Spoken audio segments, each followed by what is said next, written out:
Results are still pouring in for the 2020 presidential election, and Central Wisconsinites made sure their voices were heard by casting their ballots yesterday. Thanks for joining us. I'm Phil Aldrich. And I'm Melissa Langman. Our team does have you covered tonight. First, let's start out with News 9's Victoria Saha. She has more on the record-breaking voter turnout.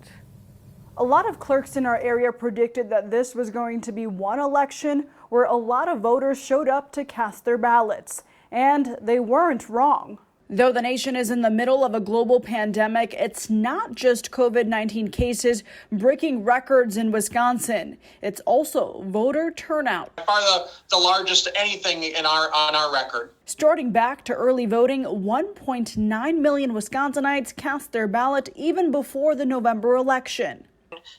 Within a week of the election, it was already at 40% ballots being returned and had surpassed the 2016 turnout for absentee voting, at least by about 4,000. And now that election day is over, we have the numbers for voter turnout in central Wisconsin. It was busy, but otherwise it was a really smooth day, and I'm very pleased with the turnout. As you can see in this graph, 7 of our counties reporting more than 90% voter turnout. Waupaca and Lincoln County reporting over 70% voter turnout.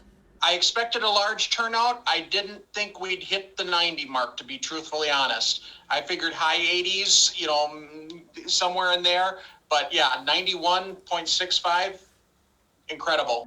Over in Wood County, Clerk Trent Miner says in the 2016 election, they had just about 85% voter turnout, which they thought back then was huge. I'm blown away by the turnout. It's really cool to see that kind of turnout for a presidential, and it's good.